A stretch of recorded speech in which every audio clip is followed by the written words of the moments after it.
Continuamos con Magazine 106.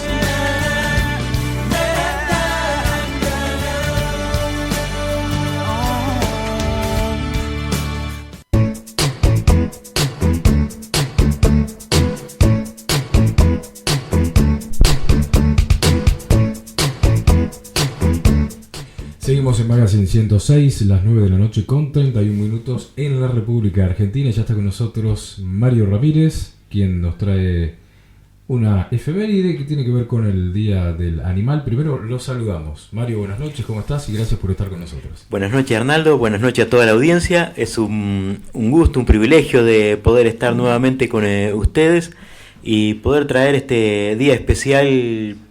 Digo especial porque en la familia, mi hermana le encantan los perros y gatos y demás, y bueno, Silvina con mi sobrina Juanita y Victoria están juntando perros y gatos para cuidarlos continuamente, y desde muy chica ama realmente los animales.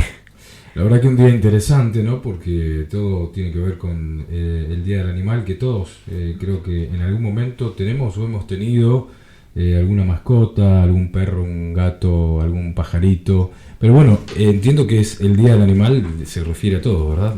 Sí, a todos los animales, no solamente. Lo que pasa que uno generalmente lo asocia al gato, al perro, que son los animales domésticos más comunes que uno va a encontrar en un hogar, más allá que se puede encontrar con distintos tipos de animales, ¿no es cierto?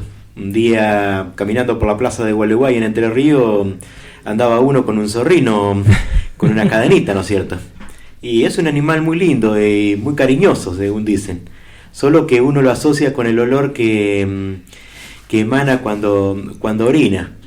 Pero se hace una cirugía que se les trae la glándula que produce el fuertísimo olor y no tiene problema, digamos. Ah, mira, no sabía que se podía domesticar de esa manera. Bueno, contanos qué es lo que nos has traído para hoy. Bueno, mira, en Argentina hoy se celebra, como dijimos antes, el Día del Animal, pero en general en todo el mundo se celebra el 4 de octubre, el día en realidad de la vida animal, ¿no es cierto? Que fue declarado en 1929 por la Organización Mundial de Protección Animal en un congreso celebrado en Viena. Pero en nuestro país, mucho antes de esta fecha, ya se comenzó a celebrar, y tenemos que remontarnos un poco a la Sociedad Protectora de los Animales, que allá por 1885 se reunió Ignacio Lucas Albarracín, quien es el emblema, digamos, en cuanto a la protección de animales aquí en la República Argentina. Es un hombre que le dedicó toda su vida a la defensa de los animales, ¿no es cierto? Allá por 1885, como te decía, se reunió Albarracín, Domingo Faustino Sarmiento, Bartolomé Mitre, el padre Juan Francisco Thompson, Carlos Guido y Espano y Vicente Fidel López. Y ellos decidieron, ¿no es cierto?, formar la Sociedad Protectora de los Animales. Y esto surge en 1907, idea de Albarracín, que de paso era pariente de Sarmiento, y Clemente Onelli, que era el director del Jardín Zoológico de Buenos Aires. Ellos deciden, Albarracín en ese momento era director de la Sociedad Protectora de los Animales. Ellos dos deciden presentar ante el Ministerio de Educación para incluir una fecha conmemorativa que tenga que ver con los animales. Esto es una idea que Albarracín tenía tomado de Inglaterra, donde se tomaba como base el Domingo de los Animales, que era un motivo para que en todas las iglesias se tengan sermones que tengan relación, ¿no es cierto?, con el cuidado y el trato que hay que tener el buen trato que hay que tener hacia los animales, ¿no es cierto? De esa idea, ¿no es cierto?, en 1907 presentan al Ministerio de Educación para conseguir un día. El ministerio le otorga entre el 20 y 30 de abril la fecha para elección. Y se elige el 29 de abril. Pero en 1908, cuando se va a celebrar la primera fiesta sobre la protección de los animales, cayó una lluvia muy copiosa en Buenos Aires, lo que obligó a suspender ese acto, y se llevó a cabo el 2 de mayo de 1908 en el Jardín Zoológico.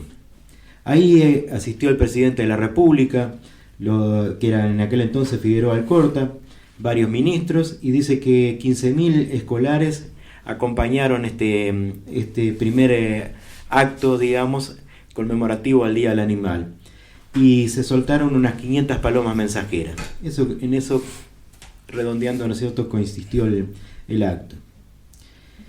Bueno, hablando un poco de Albarracín, que es de Ignacio Lucas Albarracín, dice que nació en Córdoba un 31 de julio de 1850. Él era abogado de profesión y desempeñó varios cargos. Él no solamente se dedicó, digamos, a la parte animal, sino también que estuvo en otras instituciones trabajando. Él integró la Liga contra la Trata de Blancas y presidió el Comité de Moralidad Pública. Pero gran parte de su vida la dedicó, ¿no es cierto?, a la defensa de los animales.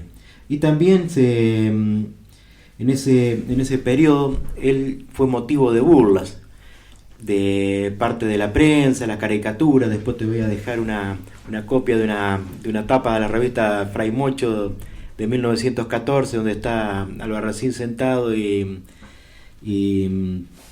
todos los animales chorreando sangre detrás como burla, porque siempre tuvo un espíritu de defensa, porque prohibió varias prácticas que se hacían en el momento, y como la riña de gallo, por ejemplo. Y bueno, al final de su vida, Albarracín se lo ve, ¿no es cierto?, siempre con una pertenencia más hacia los perros, a los caballos, a los pájaros. Y también acá cabe acotar que también tuvo una familia, ¿no es cierto?, porque pareciera que está solamente con los animales, y su familia también le bancó mucha su dedicación, ¿no es cierto?, porque en los últimos tiempos prácticamente se lo ligaba más a eso que a otra cosa. Él estaba casado con Sara Viviana Carranza Davinson y tuvo 9 hijos en total. En sus acciones, ¿no es cierto?, que tienen que ver con los animales, entre las cosas que logró que se puedan dictar sanciones como la supresión de la corrida de toros, la riña de gallo, como te había dicho anteriormente, y el tiro a la paloma, que era una práctica bastante normal, donde se hacía volar una paloma y había que tirarle el tiro, matarla, ¿no es cierto?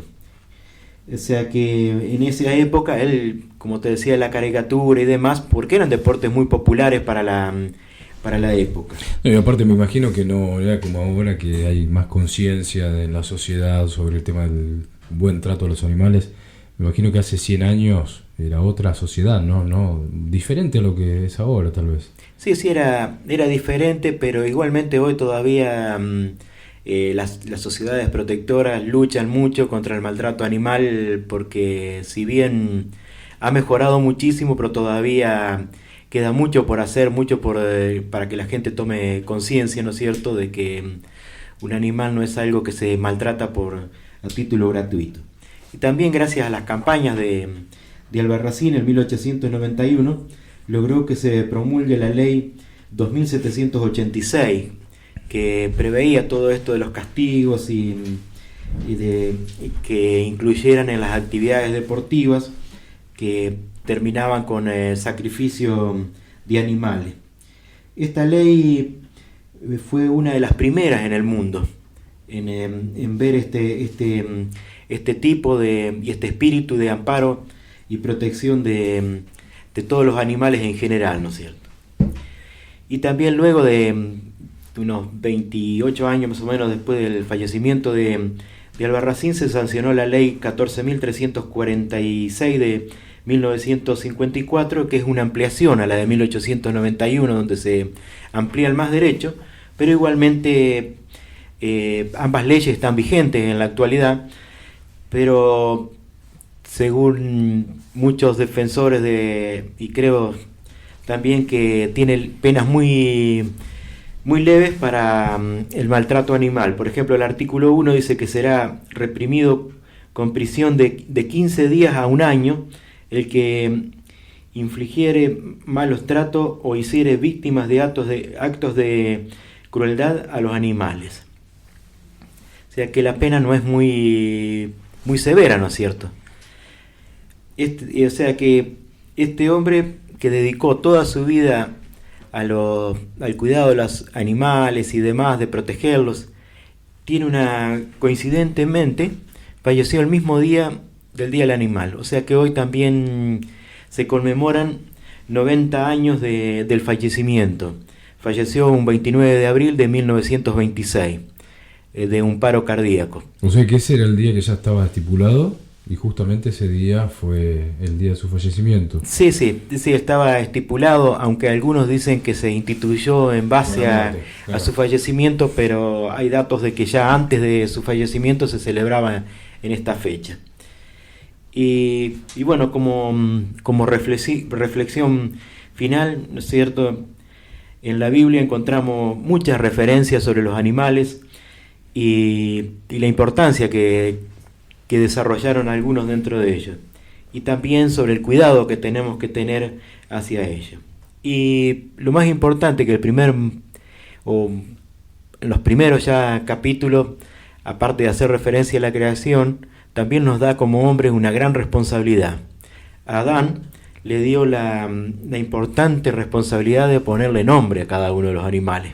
O sea que en Génesis 2, 19 y 20 nos dice: y Dios el Señor formó de la tierra todos los animales y todas las aves, y se los llevó al hombre para que les pusiera nombre. El hombre les puso nombre a todos los animales domésticos, a todas las aves y a todos los animales salvajes. Y ese nombre se les quedó, dice la Biblia, ¿no es cierto? O sea que el privilegio grande que Dios le dio a la raza humana, a nuestro primer padre, ¿no es cierto?, de tener esa posibilidad de darle nombre a todos los animales. Y lamentablemente esto, con el tiempo, con la entrada del pecado y demás, se fue corrompiendo, y el hombre también fue quebrando las leyes de la naturaleza, haciendo un montón de experimentos con los animales, haciendo cruzas muy extrañas a veces, y sin tener en cuenta lo que nuestro Creador nos había dado. Y bueno, tenemos que cuidar nuestras mascotas. O sea, una mascota no es una cosa que tenemos en la casa, sino que es un animalito que hay que cuidarlo, hay que tratar de darle la mejor vida, aunque a mí particularmente me gusta más ver los animales sueltos, que anden libremente en el monte, volando o corriendo libremente o nadando. Pero hay muchas especies que a veces no tendríamos la posibilidad de conocerlas, ¿no es cierto? Pero igualmente creo que preferiría no conocerlas, o a veces verlas como están en algunos zoológicos, maltratadas. Y termino con Proverbio 12:10. Me gustó este versículo en la versión Dios habla hoy, y dice: el justo sabe que sus animales sienten, pero el malvado nada entiende de la compasión. O sea que el justo sabe que los animales tienen sentimientos, toda criatura que Dios creó viva tiene sentimientos, ¿no? Y los animalitos lo tienen. Y uno lo nota en las mascotas, cuando uno ve que uno está triste, la mascota también se pone triste a veces, y se alegra cuando uno se va 2 o 3 días y tiene que dejarla. Cuando uno regresa, es preferible tener un perrito chico, porque si es medio grande nos tira al suelo dándonos cariño y su amor, ¿no es cierto? Pero qué interesante que es que lo que vos decías recién acerca de que Dios crea al hombre y lo crea después de haber creado los animales, lo hace mayordomo de toda su creación, y eso implica de manera implícita también un cuidado que el hombre debe tener por los animales. Lo digo porque hoy en día, como decías vos, se ve en muchos sectores, muchas personas, una falta de respeto hacia las mascotas. Inclusive cuando uno anda en la calle, hay gente que le tira a esos perritos callejeros el auto encima como para atropellarlo, o gente que lanza a sus animales a la calle. Bueno, eso creo que no está bien, ¿no? Tendríamos que tomar conciencia un poquito con respecto a la importancia de cuidar, aunque no sean nuestras esas mascotas. Por ahí son mascotas abandonadas o animalitos que han nacido en la calle, pero cuidarlos también, ¿no? Sí, porque sí. Mira, yo se lo merecen. Lo conozco del tema del centro. Como te decía al principio, mi hermana en Concepción del Uruguay, en Entre Ríos, ayuda a una agrupación que se llama Amor Mascotero, y ellos juntan, vistos perros que tiene a veces en su casa, llenos de sarna, en algunos casos, otros que están totalmente mutilados. Un día venía en el auto y ve al costado de la ruta una caja que se mueve y no había viento. Entonces para, y había como 5 cachorritos adentro que con poca edad, ¿no es cierto?, recién nacido, mejor dicho, esperando la muerte, encerrados en una caja, por ejemplo. Por contarte algunos casos, ¿cierto? ¿Cuántas veces hay pasa eso, no? Montones de casos. Y en mi casa nunca se compró un perro. Siempre se le pasaron montones de perros. Es más, en los primeros días de febrero murió Priti, una perra que tenía mi hermana cuando vivíamos en la misma casa allá en Concepción del Uruguay. Y bueno, con 16 años ya era la mascota preferida mía, porque la había visto desde muy chica, ¿no es cierto? Y así cada perro que pasó por la casa de mis padres o de mi hermana tiene su historia de calle. Bueno, pero qué interesante, qué lindo que uno pueda respetarlas a las mascotas, como decíamos recién, no solamente las de uno, sino también si uno por ahí se encuentra con alguna en la calle, bueno, tratar, no digo que uno se las va a llevar todas a la casa, pero bueno, tratar de por lo menos no infligirle más daño o más sufrimiento del que ya tienen, ¿no? Creo que eso es importante. Y bueno, si podemos hacer algo como esto que vos decís, bienvenido sea. Son seres vivos creados por Dios, ¿no? Sí, es muy importante, porque son seres vivos, son parte de la creación de Dios. Y bueno, en lo que se puede uno tiene que ayudar. A veces tener una mascota que dejándole a veces un plato o un poco de comida en la vereda, en distintas formas, ¿no es cierto? Ahí para ayudar, ¿no es cierto? Y también inculcarle a los niños el respeto, porque veo que hay padres que les inculcan lo bueno y después los niños tratan bien, y también veo de los otros, ¿no? Que chicos que tratan mal, pero me da la sensación de que deben haber visto adultos, tal vez a sus adultos, los de su casa, tratando mal a las mascotas. Entonces el niño copia eso y después estamos formando un ser humano que odia a los animales. Sí, yo te voy a decir un refrán que siempre lo escuché desde muy chico. Lo que hace el mono grande hace el mono chico después. Así que con eso, bueno, muchas veces no lo vamos a traer acá, no lo vamos a asociar, ¿no es cierto?, con la evolución. No, es un dicho sí, se entiende, de siempre, ¿no es cierto? Pero el vemos padres que castigan a los animales y después el chiquito le pega al animal y lo castigan al chico porque Claro. ¿de dónde aprendió? Sí. Del padre. Bueno, Mario, muchas gracias por habernos traído este tema que es el Día del Animal, y la verdad que es un tema que por ahí uno, si lo toca así, puede sonar frívolo, pero todos tenemos o hemos tenido en algún momento alguna mascota, o tenemos alguna mascota preferida tal vez alguna mascota que ya está en sus últimos tiempos, en sus últimos años. Hay que cuidarlas, amarlas y hacer lo que se pueda, ¿no? Y bueno, después respetarlas como vos decías bien. Sí, Te agradezco por este tema que nos has traído hoy. Bueno, Arnaldo, muchas gracias a vos por la oportunidad que nos das.